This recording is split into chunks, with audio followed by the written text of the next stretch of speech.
What I'm hoping to do in the next hour or so is give you an overview of basically a success story. I've got to this point now where it wasn't always successful. I'll tell you about the ups and downs. I'll tell you about the things we learnt from at Liverpool, the use of PebblePad in the curriculum in different ways. But we've got to a point now where the use of PebblePad has effectively transformed the way that we monitor student placements and student activity in general within the medical school at Liverpool. Like I say, it's been a 4-year process and project to get to this point, but the reason why I'm here today speaking to you is that it's been a success. It's not a perfect system. I'm not claiming it is at all. I don't know of a perfect system, to be honest, that's out there. I think that's part of using technology appropriately and effectively. But I think it's done a good job for us, and that's what I hope to tell you about today. So, this is the overview of what I'm going to speak about. I'm going to accelerate through a couple of the areas quite quickly so we can concentrate a lot more in this presentation about the Liverpool experience, past, present and future. But I'm going to talk a little bit about my background and the wider context, because some things are relevant to using a system, technology within the health environment, particularly, or higher education as a whole. Then hopefully what we're going to do is get to the observations and recommendations bit and just get to some detail about things that we've learned from the process and things that I would offer as comments and observations to you if you've done these things already or you're attempting to do them, and recommendations, things that I would recommend you don't try, or things that, experiences that we learned that you can benefit from. And then the last bit there is about some simulation contents that may be particularly relevant for health here, some things that we're also doing at Liverpool if we've got time for that. If not, very happy to talk about them at the end of the session with anyone who's interested. It's virtual reality and simulation, which is another project I'm leading in Liverpool. So my background, very briefly, I've always been involved in, well, it's been 20 years this year that I've been in higher education. I know I don't look it. I looked a lot younger before this trip. But I have been 20 years this year in higher education in a variety of different roles, but one consistent thing throughout all those roles is the use of technology to enhance education. And the fundamental philosophy that I always go back to is the use of technology to enhance a situation. So you don't need to use it if it doesn't make anything better. But one of those things that is often overlooked, which won't be overlooked today, is technology can make something possible that wasn't possible before. And lots of advantages with the use of technology can therefore be met. So that's the underlying thing that I always go back to in the use of technology in all these different roles. I do have a fair amount of portfolio experience. This predates technology, back to paper and binders and folders. I did a lot of work with teacher training a couple of decades ago. That was Faculty of Education in another university that I worked within. And there's lots of parallels between all the vocational courses, if you like, and hopefully those who come from health today can see lots of parallels between what I'm going to talk about and their courses. The need to monitor activity and establish competence in multiple locations with lots of different types of staff involved, and sometimes at very large scale in lots of different areas. One thing that has been amusing to colleagues here in Australia is the sheer scale of distance compared to Britain. Our students complain if they travel half an hour to a placement. I appreciate it's in days here sometimes.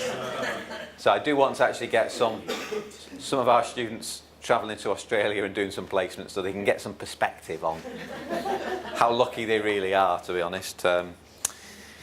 So yeah, in Liverpool, when I came to Liverpool, I did get involved in personal development planning in a system called Lucid as part of very early technology and portfolio development. I did a lot of work with academics in Liverpool who were at the cutting edge of portfolio development. And then I took all that knowledge and experience with me into my role 5 years ago within the School of Medicine. And basically the role is to lead on the use of any technology within the school. So I'm an academic member of staff employed specifically within the School of Medicine at Liverpool.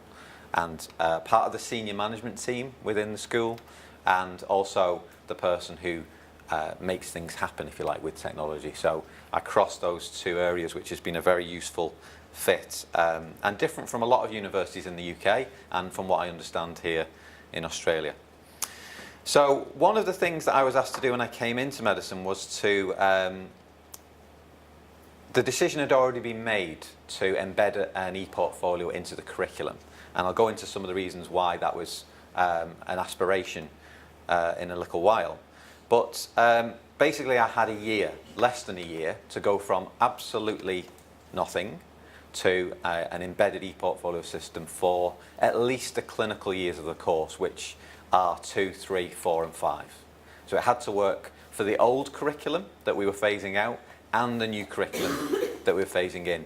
A couple of years tried the new curriculum and a couple of years stayed with the old curriculum to get people across to the new curriculum quicker than it would have took to roll everyone over year by year. It was a difficult time, let me tell you. But the e-portfolio project happened at the same time as that. And then the current TEL activities I can go into a bit later on if we've got time. So the wider context, just a little brief bit about this, 'cause I think it is relevant to our environment. In the UK, I'll talk a little bit about this. And some of the things I found out in Australia, some things are happening in the same way here. So portfolio assessment generally in education has been around for quite a few decades now. But in terms of use of technology with portfolios, in the UK, this started happening in the 90s. And like I said, at Liverpool, we were at the cutting edge of that with some technology. And basically, it was used in health circles. A lot of it came from use in nursing, actually, originally, which moved across to medicine a little bit later. And it was really to plug a gap. It was to, there was no tool, no assessment tool that was being used to fully understand, or even try to understand, what was happening within a placement. Day to day, how was a student performing? How were they learning? Do you have any evidence that they were learning anything? How do you know that they're competent at certain skills? The work-based placed assessment side of health-based courses was a big gap. And I'll talk about what we had at Liverpool, which tried to fit that gap. But if we were being honest, and I am going to be honest and open today, we didn't really know what was happening in our placements. And I'll tell you why in a second. But the e-portfolio use, and there's lots and lots of products on the market now, as evidence that this is a gap that people want to be filled. It's to actually have a tool to actually fill that gap and let you know what's happening away from official exams and clinical exams and seeing the students. Huge amount of the time on health-based courses are actually away from you, away from the educators, away from the universities. And it's a difficult model to try and satisfy. The HE picture in the UK, I could talk for 2 hours about that, but I won't. Very briefly, I'll talk about a couple of things that are happening. In the UK, fees were introduced a few years back, and it's transformed the way that students see education in a very short space of time. And basically what's happened is that students now are behaving like customers. And I'm not surprised at this because we're treating them like customers. We're saying that we offer a service. We're saying that education is a commodity. And it's changed from the past where university, higher education in particular, it was very much a partnership. It was very much giving students the opportunities to learn, exposing them to experts in the field, but a lot of the work was expected of the students as an independent adult. And what's happened in the last few years is there's lots of students now who, quite explicitly in some cases, we heard this year in the medical school, are blaming us when they fail for not giving them the education they need.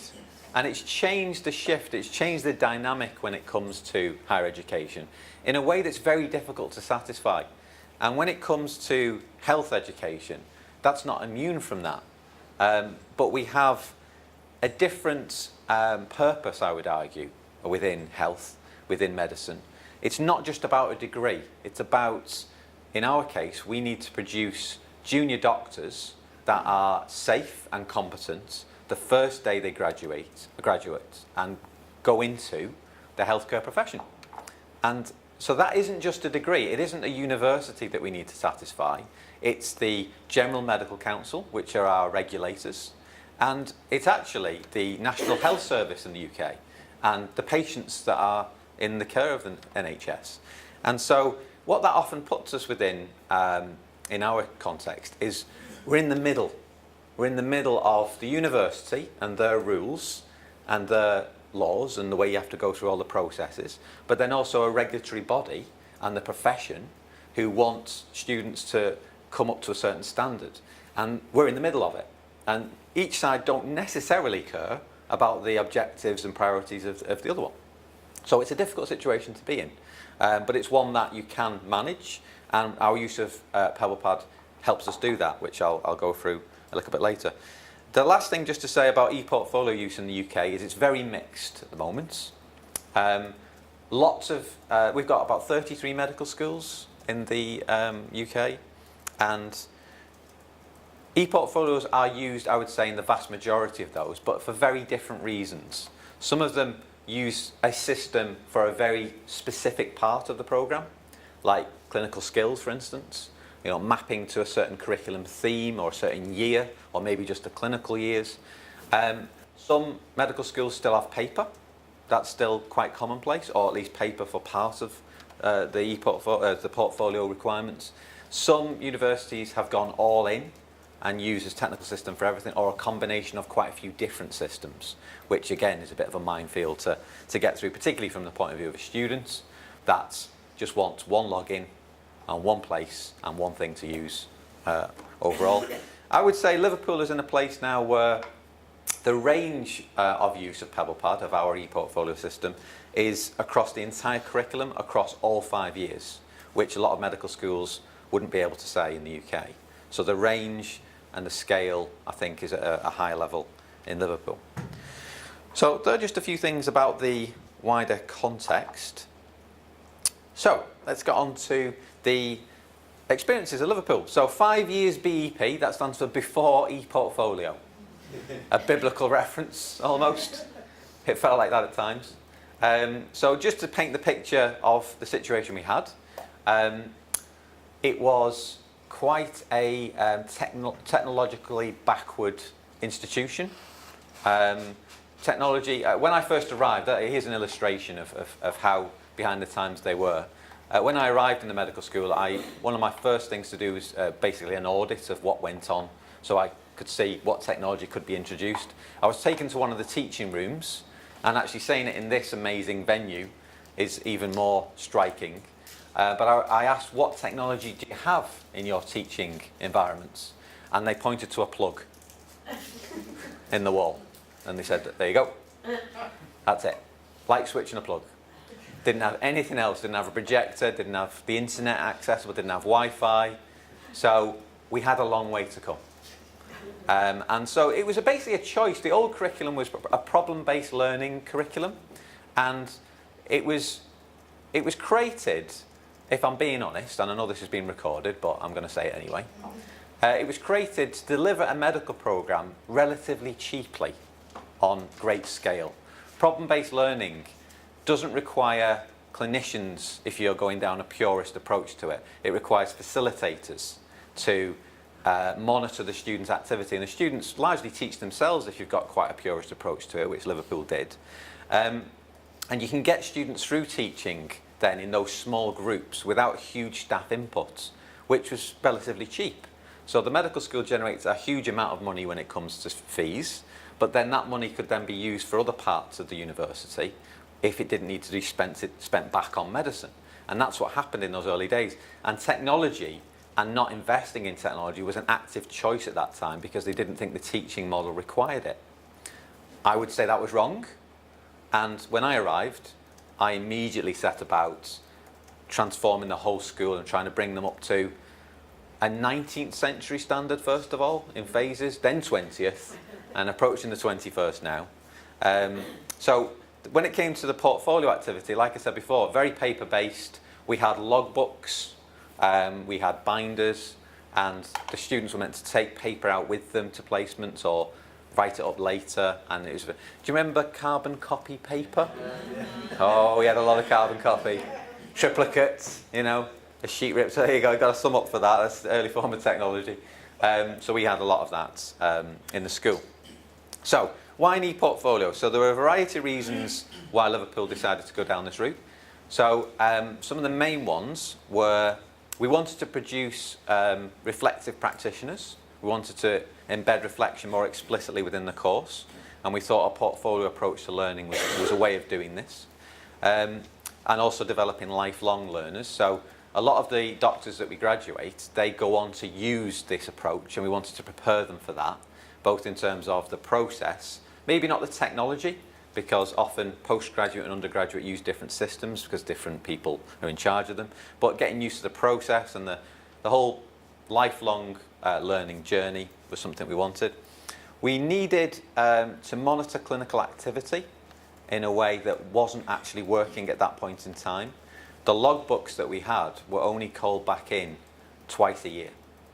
So halfway through the year and at the end of the year, we didn't know what was happening until we saw those logbooks. And again, if I'm being brutally honest, what did happen anecdotally, but we pretty much know this is the case, is that the students in the last 2 weeks before the deadline used to run around the hospital and get signatures from anyone they could to prove that they'd been doing things for an entire year or entire half a year. And they missed the point about the process. They didn't learn from it at all. It was just a tick box to say, I've done it. And even more damaging what happened is we had consultants who would lay on a teaching session for a group of students. No one would turn up potentially, and when we found out why later, the students would say, well, I've done that. I don't need to do that again because I've got it ticked off in my logbook. And they'd missed the opportunity to learn from an expert in the area who was giving up their time for those students. And it meant that the students didn't learn anything because they were just interested in, I've done it now. And also, the consultants never offered the session again because it was a waste of their time if no one turned up. So it was really damaging to the course in that situation. The other things that we wanted to do with an e-portfolio is basically to make processes within the school more efficient, either. And what we anticipated was, instead of all this paper-based, manual, time-consuming work, maybe a system could help make all that more efficient. So there were some of the main reasons. We looked at lots of different options at that point in the market. One of the systems was a postgraduate system, and thinking we could use that then in undergraduate, get them used to it, and carry on using it in the postgraduate arena. One by one, when we were looking at systems, lots of limitations presented themselves. And one thing that I'm going to talk about today is when you are seeking to use technology, often a nice way of looking at the options that are available are, or the situation that you're in, are barriers that are presented to you. Barriers to innovation and barriers to implementation. Logistical reasons, financial reasons, time constraints. These are all part of the picture when you're making a decision. And it's not something that you can just put to one side and say that that's not relevant. One of the titles I was potentially going to use for this presentation was an e-portfolio for the real world. And that's what we need. We don't need a perfect pedagogical idea if it's not going to be practically possible. So I'm a big fan of pragmatism and arriving at something that enhances what you had before, that from an educational point of view is sound and valid and increases learning and reflection and so on, but also something that you can, in a sustainable fashion, deliver and keep delivering year after year within your limitations, within the constraints. So my background and learning technology as a whole, using technology in education, it's often in that middle ground. It's often from the point of view of what's possible and what still delivers the educational outcomes in some way. And that's what I hope I've done with this system. So we looked at lots of different options.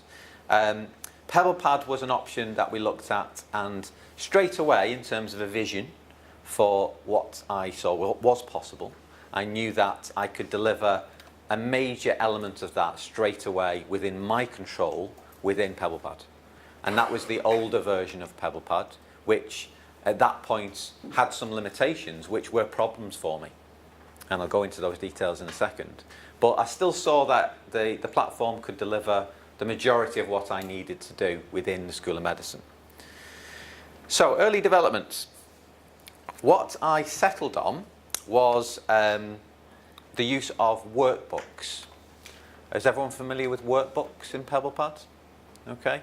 So the structure of a workbook and the ability to distribute that to a huge amount of students very quickly and map that to your curriculum structure was something that was very attractive and something that a lot of systems actually wouldn't allow you to do, or it would be very difficult to do in more restrictive and prescriptive systems.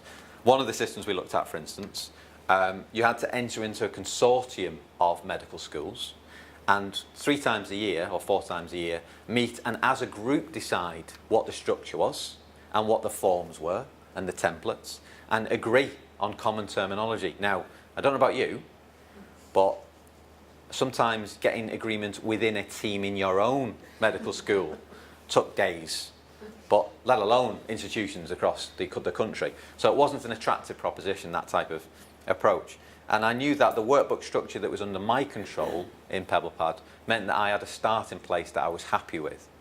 But early on, one of the barriers, talking about barriers, was, and I think from what I hear about at Griffith, this is something that's particularly interesting to you, is the offline side of things. So Wi-Fi in the UK still is, but even back then even more so, within hospital environments and community settings, so GP practices and walk-in centres and so on.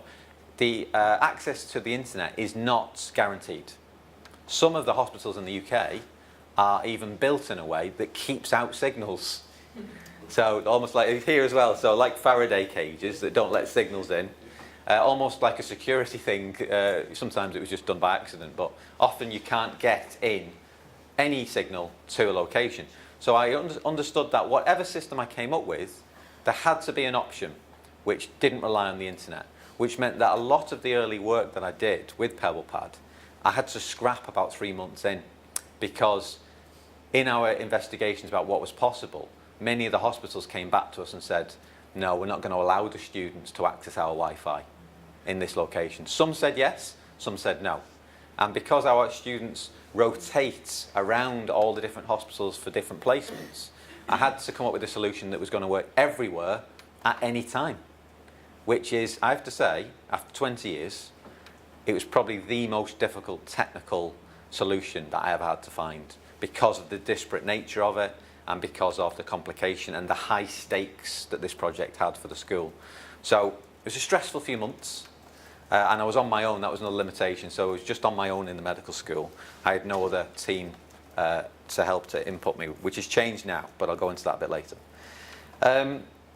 So that type of early development and getting an acceptance from the medical school and staff, and obviously when we launched live, from students who weren't particularly welcoming of this change in the first year or so. A major part of why they weren't welcoming of this change is that the solution that I at that point came up with for the offline side of things couldn't work within PebblePad, because PebblePad at that point weren't convinced that the offline requirements was something that would be useful for all clients. And so I was one of the early people working with them to convince them that it was, and it would be a great addition to their platform. But at that time, PebblePad didn't have an offline option. So what I came up with, which from a technical point of view, I thought was quite clever, but totally failed, was use of interactive PDF documents, which were designed and then used within an Adobe Reader app, which is free to download.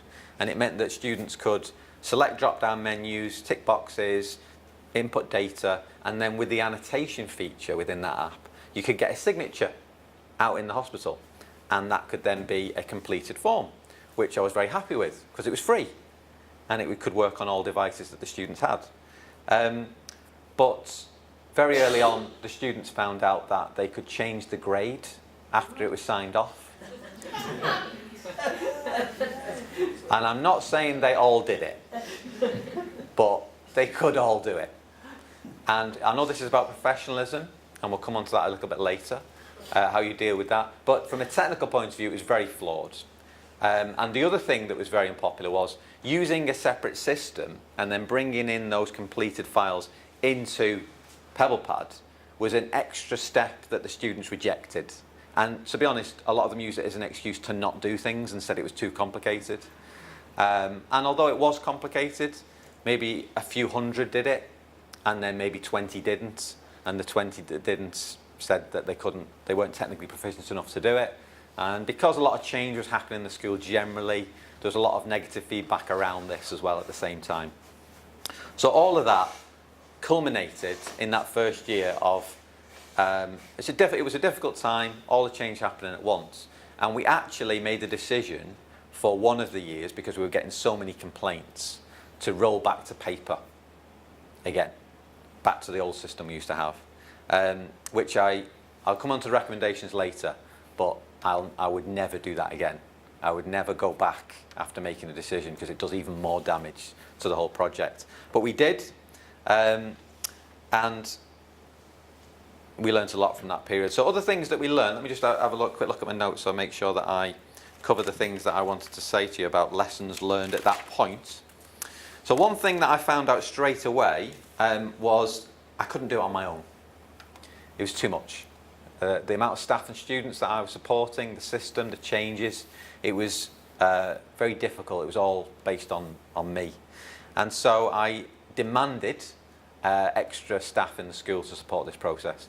And after about 12 months of fighting for it, I managed to get a job description approved and a post appointed to an e-portfolio administrator post. So a post that was specifically created to support this activity within the school, both on the staff and student side. A grade 5 administrator, I'm not sure how that relates to grades here in Australia, but you know, a mid-level grade administrator specifically looking after this activity has been a massive bonus for me personally, but also this entire project and system. So I learned that very early on, and even more than that was needed, but that was the early stage of what was going to happen. Another thing that we learnt from it was cultural change and how that needs to happen. Now, at that point in time, a lot of this was around the use of mobile devices. And the whole model that we have at Liverpool is that students use their own devices. And that had to happen through expediency initially, because we didn't have enough money to supply devices to every student. But in time, and having a look at other medical schools in the UK that have given devices to students, most have rolled back from that decision because it's not really sustainable, and it doesn't actually work when you look at the use of it, largely because the students have to remember 2 devices and usually remember their own and not the university's. They're not invested personally in the use of another device because they've made a conscious decision to buy one themselves. They know how to use their own device, and they'll remember it for their own reasons, not for your reasons. They'll have it anyway with them. And because of that, whatever you develop that works with that device is much more likely to be used and consumed.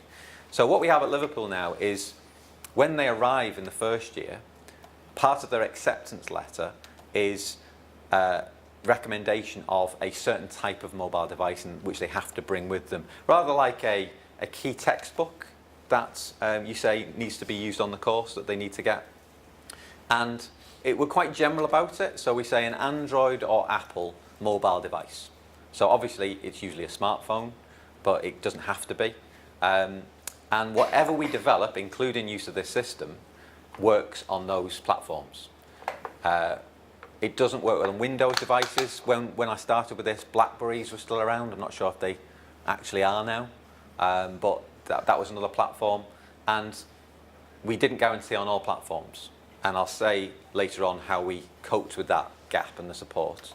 But we made sure that every student could use their own device. But that, using devices out in the hospitals, created a huge challenge, because a lot of the clinicians told the students to put the devices away. So what was interesting, though, over time, was that consultants used their own devices for their own reasons, but then told the students to put theirs away. But then nurses often were told to put their devices away from a professional point of view, and then they told the medical students to put them away because they weren't allowed them.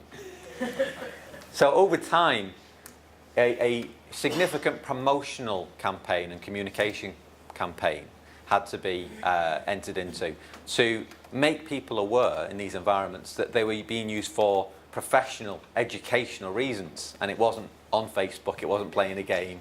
It may have been playing a game sometimes, can't guarantee always, but it was always going to be used to record information in that professional context. And actually over time, that's become less and less and less of a problem, really because society in that period has changed as well, and the use of those devices for other reasons has become more accepted. But that was an issue earlier on, added to the fact we were changing everything at the same time. Bringing externals into the system was another thing that we learned early on. One of the reasons I chose PebblePad is that it can handle externals amazingly well compared to a lot of different systems. Our doctors that supervise and observe students are not necessarily paid members of staff in the university. Some are, some aren't. And the fact that they can come into contact with a random doctor, if you like, that they may never see again, is such a difficult thing to handle within a technical system, because we couldn't expect that doctor to log into a system or have an account or remember a password. Or, as it turned out, remember other things like their own GMC number. A lot of them didn't know their own regulatory numbers and so on. But what I tried to do is design a process which required as little input from the clinician as possible so it would work. We tried things like email ticketing, so that you would fill something in, it'd send an email to someone in a system, and then they'd verify it later via their own email. It wasn't going to work for our model because the doctors wouldn't remember or go into their email or even check their email until it was too late or at all. So some of those models just would simply break down for us. And we had to come up with something that was going to take as little time as possible from the clinician. And I'll show you later on what we developed and how that then works within that environment. So having to go through that was a significant problem. But getting externals into the system who are recognised members of staff is so much easier with PebblePad than a lot of other systems. You can simply invite them in via an email, and they have access to a limited version of the screen of the system within 30 seconds. And we've got over 1,000 externals in the system because of that. So that was a huge bonus. And then, yeah, just going into the clinical verification option. So what we talked about in the school for a while was what is seen as the acceptable way to verify evidence from doctors out in the clinical environment. And so we did experiment with a few different options, like I said, email ticketing. We even experimented with fingerprint recognition, which is now in the UK something that primary school children pay for their lunch with. They put their little fingerprints on a scanner, and then it goes back to their parents' account to pay their dinner money. From a technical point of view, it's totally an option now. But actually, it's not that was the issue. It was the fact that getting fingerprints of doctors in the NHS was a tiny bit difficult. So we never even wanted to go down that line, even if from a technical point of view it was. The thing that we arrived at, that everyone was fairly happy with, was replicating what we used to have with the paper logbooks, which was a signature, a verifiable signature that was captured then and there in that moment. So we built it around that model, and within Pebble Pockets, we have the option to capture that in a locked down, safe way, which is a massive step forward for us. So I'll demo that in a little bit. And the last thing about lessons learned was that generic guidance will be useful. PebblePad has a lot of useful virtual tours and guidance in the system, but actually our students wanted customised guides, and our staff exactly what they needed to do, step by step. What does it look like? What do I click on now? Circle this bit. You know, very basic, step by step, customised guidance, which our ePortfolio administrator now produces en masse, if you like, which has been very useful.